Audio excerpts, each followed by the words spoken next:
Maya Bennett's paintbrush had dried against her palette 3 hours ago, replaced now by a champagne flute she had no intention of finishing, and she stood at the edge of the ballroom in a sleeveless, dark purple dress that fit like it had been made for someone who belonged in rooms like this, though she knew, standing there, that she did not. She had been invited because her mural for the Children's Hospital wing had raised more money in a single gala than any other piece the auction house had sold that year, and someone on the board had decided that made her worth a seat at the Tokyo Winter Charity Ball.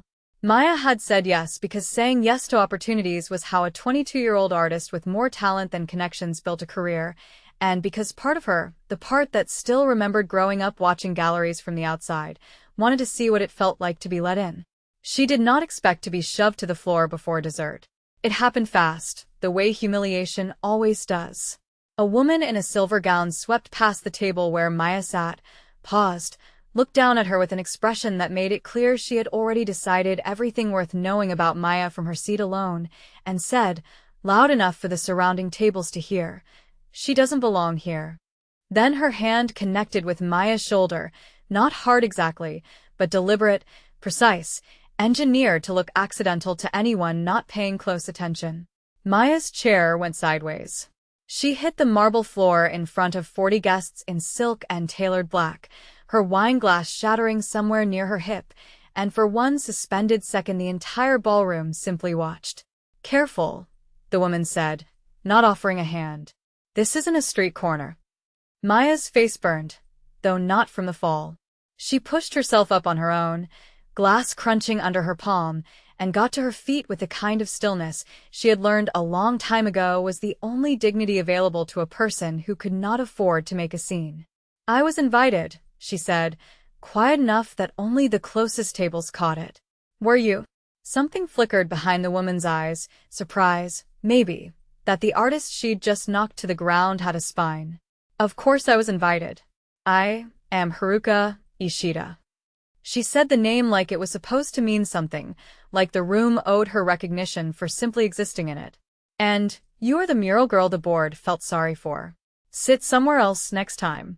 This table is for people who matter." Maya opened her mouth to answer, and that was the exact moment the room went quiet in a different way, not the murmuring hush of gossip but something heavier, a silence that moved through the crowd like cold water finding the lowest point.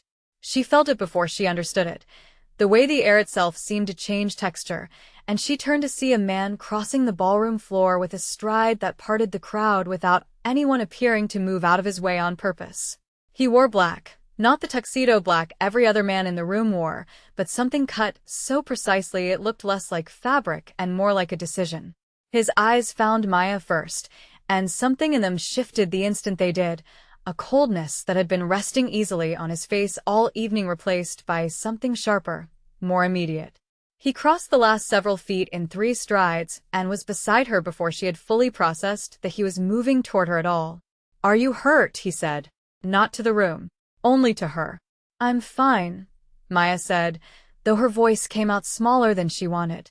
He turned, and the temperature in the immediate radius of the table seemed to drop several degrees. Haruka Ishida, to her credit, did not flinch, though Maya watched the confidence in her posture recalibrate in real time, the way a person recalibrates when they realize they have made a mistake they cannot yet fully measure the size of. "Run," Haruka said, and there was something careful now in how she said his name, something that had not been there when she'd looked down at Maya on the floor. "I didn't realize you knew her." "Know her?" Run Takahashi's voice did not rise. "It never seemed to need to. She is my wife." The word landed in the ballroom like a dropped glass, and Maya watched it ripple outward across the tables nearest them, whispers starting before he had even finished the sentence. Haruka's face went through several expressions in rapid succession: disbelief, calculation, something close to panic quickly smoothed into practiced composure, before settling into a mask of contrition that did not reach her eyes. "I had no idea," she said.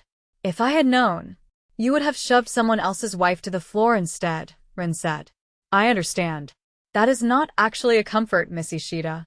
Maya stood very still beside him, aware of every eye in the ballroom, aware that the story of this exact moment would be retold in boardrooms and dinner parties across the city by morning, and aware, more than anything, of the hand Ren had placed lightly at the small of her back, not possessive, not performative, simply present, as though he needed the contact to confirm for himself that she was actually unharmed. Before they reached the terrace, Ren guided her through a side hallway lined with framed photographs of past galas, away from the curious eyes still tracking her across the ballroom floor, and Maya found herself grateful for the reprieve even as she resented needing it. "You don't have to walk me out like I'm fragile," she said, though there was less bite in it than she intended. "I'm not walking you out because you're fragile," he said. "I'm walking you out because I want 5 minutes where you are not being looked at like an exhibit, and I selfishly wanted them for myself as well." That admission surprised her enough that she nearly stopped walking. In the 3 weeks since their wedding, Ren had told her many things in the flat, deliberate cadence of a man delivering facts, but he rarely admitted to wanting something for no reason beyond simple desire, and the honesty of it settled somewhere unfamiliar in her chest. "You're very good at that," she said, saying something almost soft and then acting like you didn't. "It's a survival habit," he said. "In my world, softness gets read as weakness, and weakness gets tested immediately by anyone paying attention. I've spent a long time making sure no one could read anything on my face they could use against me. And with me?" He was quiet for a moment, his hand still resting lightly at the small of her back as they walked. "With you," he said finally, "I find the habit considerably harder to maintain than it used to be." They reached the terrace doors, and Maya felt the cold air rush toward them the instant Ren pushed them open, carrying the scent of the harbor below and the distant hum of the city beyond it. She stepped out ahead of him, wrapping her arms around herself against the chill, and for the first time all evening, felt something loosen in her chest that had been wound tight since the moment Haruka's hand had connected with her shoulder. "I don't need you to fight my battles," Maya said quietly, for his ears only. "I'm not fighting your battle," he said, just as quietly. "I'm ending someone's evening. There's a difference." 2 weeks earlier, Maya had known Rin Takahashi only as the man who had bought 3 of her paintings at a gallery show in Shinjuku, paid for them in full without negotiating, and left before she could properly thank him. She had married him 9 days after that, a fact she still had trouble saying out loud without hearing how impossible it sounded. A courthouse ceremony followed by a private dinner in an apartment with a view of the entire city, both of them still strangers in every way that mattered except the one that had apparently mattered most. He had looked at her work and seen something true in it, and she had looked at him and seen a stillness she mistook, in the beginning, for peace. She had learned since then that it was not peace. It was control, precise and absolute, the kind of control a man only needed if the alternative, losing it even once, cost more than most people could imagine. "You should go," Ren said now, his eyes still on Haruka. "Before I decide your evening needs to end somewhere less comfortable than your car."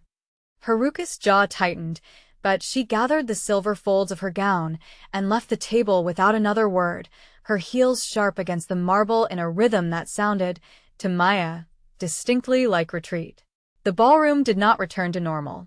It never fully did, not after something like that, and Maya felt the weight of every glance for the remainder of the evening, curious and calculating in equal measure, guests reassessing who she was now that they understood whose name she carried. She had not told anyone at the gala that she was married, had, in fact, been careful not to, uncertain how to explain a marriage that was only 3 weeks old and still felt, most days, like a decision she had made in a fever dream she had not yet fully woken from. "You didn't have to claim me in front of everyone," she said later. Once they'd stepped fully onto the private terrace, the city spread out below them in a haze of neon and winter fog. "I didn't claim you," Rin said. "I told the truth. There's a difference, and you should learn it because in my world the two things get confused often enough to get people killed." Maya wrapped her arms around herself against the cold. "Is that a warning?" "It's a fact." He was quiet for a moment, studying the skyline rather than her. "Haruka Ishida runs a shipping conglomerate that does considerably more business with organizations like mine than her public filings would suggest. I have known her for 6 years. Tonight was the first time she has ever made the mistake of underestimating someone standing beside me. So, this wasn't really about me. It was entirely about you. He turned then, and something in his expression had shifted, the ice giving way to something more careful. She saw a woman with no name attached to her yet, sitting at a table she thought she owned. She wanted to remind you where she believed you belonged. What she did not know was that the woman she chose to humiliate already belonged to someone she cannot afford to make an enemy of. That's not exactly a flattering way to describe why she should have left me alone. No, he agreed. It isn't. I'm not in the business of flattery, Maya. I'm in the business of consequences. He paused, and something in his voice softened by a fraction most people would never have caught. But for what it's worth, she was wrong regardless of who you married.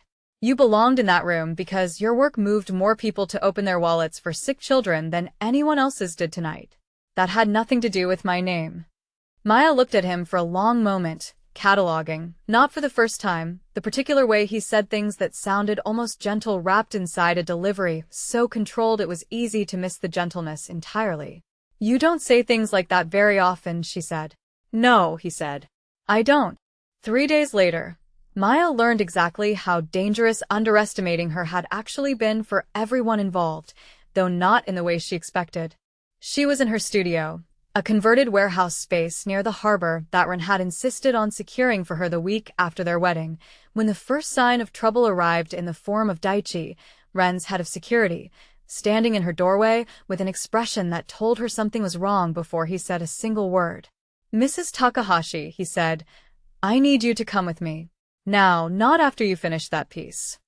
Maya set down her brush. What happened? There's been a security breach at the harbor entrance to your building.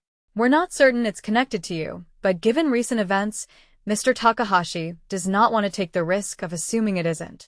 She followed him down the freight elevator with paint still drying on her fingers, her pulse climbing with every floor, and it was not until they reached the underground garage that she understood the scale of what recent events actually meant. 2 black cars idled with their engines running. For men she recognized as part of Ren's usual security detail stood in a loose perimeter, weapons not drawn but close enough at hand that she understood the calculation behind that choice. And Ren himself stood beside the lead car, his phone pressed to his ear, his expression the particular kind of stillness she had learned, over 3 short weeks of marriage, meant he was furious in a way he had not yet decided how to spend. What's going on? Maya said, crossing to him. He ended the call and looked at her, and for a moment something in his face softened before the control reasserted itself. Haruko Ishida did not take last week's humiliation as gracefully as her exit from the ballroom suggested, he said. My people intercepted a communication this morning between her and a man named Ozawa. He runs a splinter faction that has been trying to carve territory out of my organization for the better part of a year. She offered him something in exchange for a favor. What favor? You. He said it flatly, without softening it, because that was who he was, a man who believed the truth, however brutal, was owed to the people he trusted. Ozawa has wanted an opening against me for months. A wife with no history in this world, unprotected outside my direct presence, is exactly the kind of leverage men like him spend years waiting for. Maya felt the cold of the garage settle into her chest in a way that had nothing to do with the actual temperature. She's using me to get to you because I embarrassed her in front of a room full of people. She's using you because she's afraid of what it means that I claimed you in front of that room without hesitation, Rin said. Fear makes people reckless, Maya. She was already reckless when she put her hands on you. Now she's dangerous. So, what do we do? You come with me. Somewhere secure, until I understand exactly how far Ozawa is willing to go. His hand found hers, brief and sure. I am not going to pretend this is a small thing. I need you to understand the danger fully, not a softened version of it. If you want to be angry with me for marrying you into this, you're entitled to that anger. But right now I need you safe more than I need you to forgive me for the world I brought you into. Maya looked at him, really looked, past the composure and the tailored black and the reputation that had emptied a ballroom with 3 words, and found, to her own surprise, that anger was not what she felt. What she felt was something closer to resolve. "I'm not running to hide in a closet somewhere while you handle this," she said. "I want to understand what I'm actually facing." "That's not how this works." "It's how it's going to work if you want me to stay calm instead of terrified," she said. "Tell me who Ozawa is. Tell me what he's capable of. I would rather know the truth of what's coming than sit somewhere safe imagining something worse." Something moved across his face, surprise, maybe, or the particular respect a person shows when someone refuses to be handled the way they expected. "Get in the car," he said. "I'll tell you everything on the way." The safe house was a compound on the outskirts of the city, walled and quiet, staffed by men who moved with the same economical precision as Ren himself. Maya sat across from him in a room with a view of a garden gone dormant for winter, and listened as he laid out, piece by piece, the shape of the danger closing in around them. "Ozawa lost his older brother 8 years ago," Ren said. "In a territory dispute my organization won decisively. He has spent every year since building toward a reason to come at me directly, but he's never had one that wouldn't cost him more than he'd gain. Haruka just gave him one. A soft target.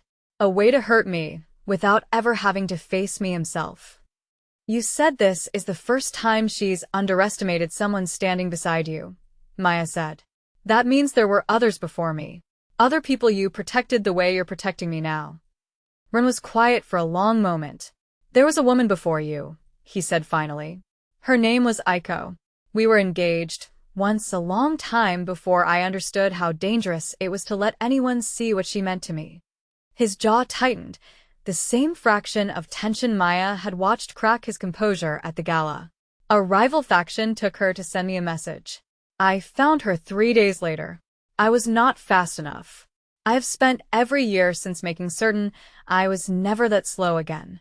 The weight of what he was telling her settled into the quiet room, and Maya understood, with sudden clarity, why he had crossed a ballroom floor in 3 strides the instant he saw her on the ground, why his hand had found the small of her back and stayed there, why he had not softened a single detail of the danger they now faced.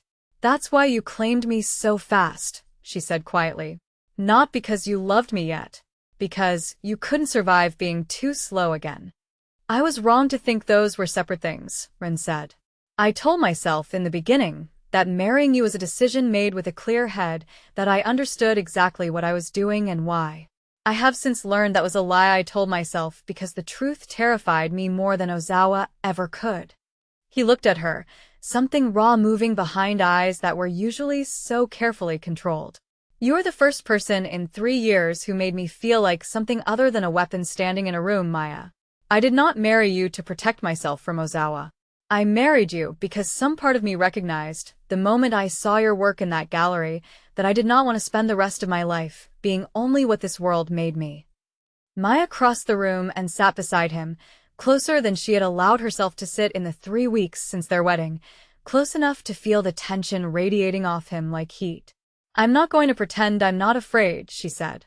"But I didn't marry a stranger by accident, Ren. I married a man who looked at 3 paintings and understood exactly what I was trying to say with them. That man is still in here, underneath everything Ozawa thinks he understands about you." His hand came up, slow and deliberate, and rested against the side of her face, and for a moment neither of them spoke, the quiet between them carrying more weight than any declaration could have. 2 mornings before the attack, Maya had woken in the safe house to find Ren already awake, sitting at the edge of the bed with his back to her, a folder of surveillance photographs spread across his knees that he closed the instant he heard her stir. She had not asked what was in it. She had learned, in 3 weeks of marriage, that some silences were not withheld out of secrecy, but out of a wish to spare her the exact texture of what he carried, and she had decided, watching the line of his shoulders in the gray morning light, that she did not want that kind of protecting anymore. "Show me," she had said. He had hesitated only once before sliding the folder across the sheets toward her, and inside it, she found photographs of men she did not recognize, annotated in a hand so precise it looked almost printed, notes on movements and associations, and debts owed across a decade of quiet war she had never known existed beneath the surface of the city she thought she understood. It had frightened her, seeing it laid out so plainly. It had also, in a way she had not expected, made her trust him more, not less, because he had not flinched from letting her see the actual shape of the danger rather than a version softened for her comfort. "You could have kept this from me," she had said. "I could have," he agreed. "I decided a long time ago that the version of myself who kept things from people he loved was the version who lost the person he loved most. I am not interested in becoming that man again." She had reached for his hand then, tracing the calluses across his knuckles, and thought about how strange it was that danger had become the language in which she was learning to trust him, each revealed secret a kind of intimacy no candlelit dinner could have manufactured. Outside the window, the winter garden had been gray and still, and inside the room, something between them had shifted permanently, the last of her hesitation dissolving into a certainty she had not expected to feel this early, this fast, in a marriage that had begun as a stranger's decision made in 9 reckless days.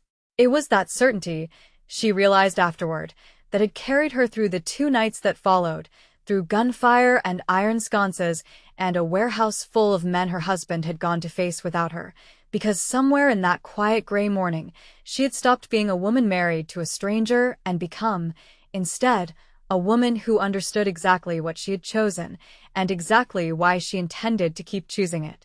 The attack came 2 nights later, faster and more brutal than either of them had prepared for.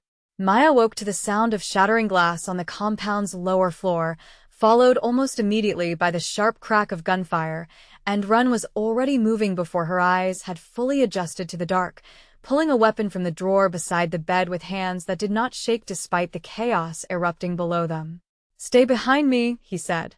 "The moment I say run, you run for the east stairwell. Don't wait for me. I'm not leaving you.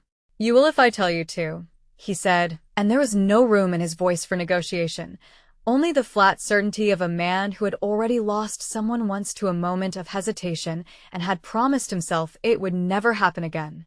They moved through the corridor together, Ren's body angled to keep her behind him at every turn, and Maya's heart hammered against her ribs as the sounds of violence grew closer, shouting in the stairwell, the heavy thud of bodies against walls, Daichi's voice somewhere below them barking orders in short, clipped bursts. A man rounded the corner ahead of them with a weapon already raised, and Rin moved before Maya had even fully registered the threat, closing the distance in 2 strides and disarming him with a brutal economy of motion that left the attacker on the ground before he'd managed to fire a single shot. "Move," Rin said, and they kept going. They nearly made it to the east stairwell before the second attacker emerged from a side room, and this time he was faster, already firing before Rin could close the gap between them.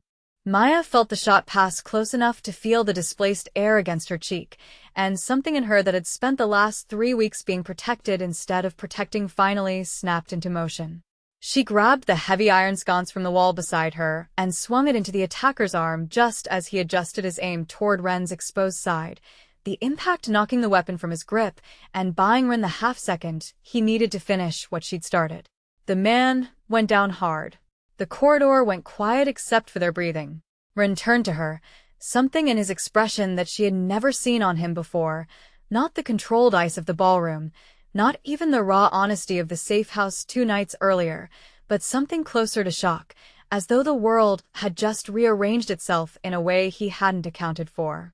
"You just saved my life," he said. "You've been saving mine since the moment you crossed that ballroom," Maya said, breathing hard, the iron sconce still clutched in her hand. "I told you I wasn't going to be someone you had to protect from a distance. I meant it." Something shifted behind his eyes, and for one unguarded moment the mask fell away entirely, and what remained underneath was simply a man who had almost lost someone he could not survive losing, standing in a hallway full of smoke and adrenaline, looking at her like she was the only fixed point in a world that had just tried to take her from him. They found Daichi in the main hall, breathing hard but upright, 3 of Ozawa's men subdued on the floor around him, and the news he delivered once the compound had been secured was worse than either of them expected. "Ozawa wasn't with them," Daichi said. "This was a probe, not the main strike. He's testing how hard we'll fight to protect her before he commits everything he has." "Then we don't wait for him to commit everything he has," Rin said, and something in his voice had changed, the careful control replaced by a decisiveness that Maya recognized as dangerous in an entirely different way than the men who had just tried to kill them. We go to him first. That's not the plan we discussed, Daichi said carefully. The plan we discussed assumed we had time to be patient, Rin said. That assumption ended the moment he sent men into a building where my wife was sleeping. He turned to Maya, and for a moment the fury in his eyes gentled into something else entirely. I need you to stay here. Fully secured. This time, no negotiation. What I'm about to do, I need to do, without wondering whether you're safe while I'm doing it. Maya wanted to argue. Every instinct that had carried her through the last 2 nights told her to insist on being part of whatever came next. But she saw something in his face that stopped her. Not the desire to control her, but the same fear he described in the safe house, the fear of being too slow one more time, and she understood that letting him go into this fight with a clear head was the truest way she could protect him back. Come back to me, she said instead. That's the only condition. I intend to, he said, and kissed her once, hard and certain, before he turned and left the hall with Daichi and 4 of his men falling into formation behind him. The confrontation happened at a shipping warehouse Ozawa used as a staging ground near the harbor, and Maya learned the details of it only afterward, pieced together from Daichi's account and the grim set of Ren's jaw when he finally returned near dawn, his knuckles bruised, a shallow cut along his cheekbone that he waved off before she could ask about it. Ozawa had not expected Ren to move first. That miscalculation cost him everything he had built toward for 8 years, his staging ground seized, his remaining men scattered or surrendered, and Ozawa himself taken alive, which Ren later admitted had been a deliberate choice rather than mercy. Alive men can be questioned about who else helped them, he told Maya, sitting across from her at the safe house table as the sun came up over the dormant winter garden. Haruka Ishida's involvement is no longer a secret rumor. It's a debt she will spend years repaying, and I intend to collect every part of it. And Ozawa? He will not trouble either of us again, Rin said, and something in the flat certainty of it told Maya not to ask for further detail, and she found, to her own surprise, that she did not need to.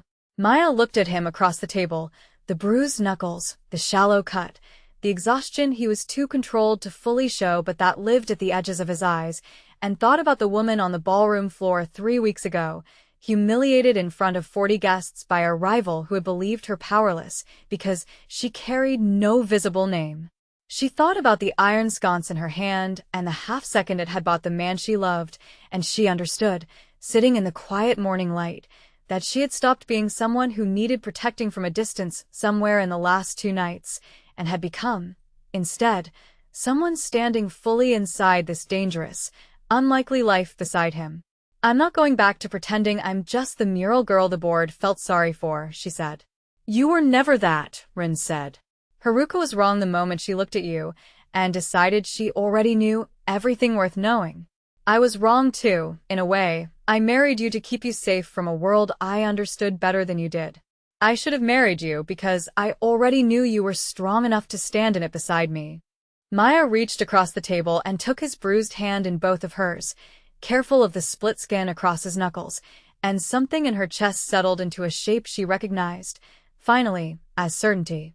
Say it plainly, she said. No warehouse full of bodies to prove it. Just the words.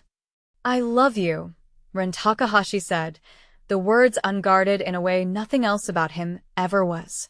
I loved you the moment I understood what you'd painted before you ever told me what it meant.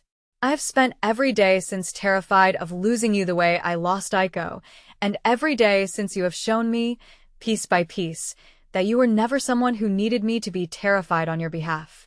Outside, the winter garden held its dormant stillness, waiting for a season that had not yet arrived, and Maya understood, sitting there with his hand in hers, that some things, courage, love, the exact shape of belonging, did not announce themselves with declarations at all, but revealed themselves slowly, in the moments a person chose to stay standing when it would have been easier to run.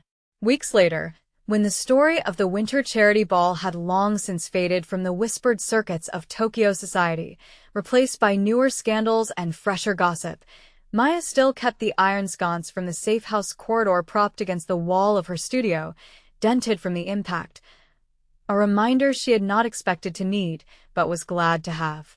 Visitors to her studio sometimes asked about it, assuming it was some piece of found object art waiting to become something else, and she always answered the same way, that it already was exactly what it needed to be, and left it at that.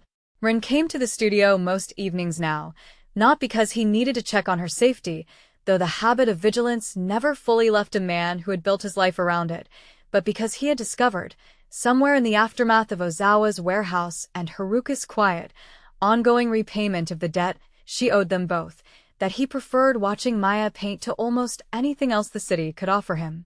He would sit in the corner with whatever paperwork the day had handed him, and she would work in silence beside him, and neither of them needed to fill the quiet with anything more than the simple, hard-earned fact of choosing, every evening, to stay.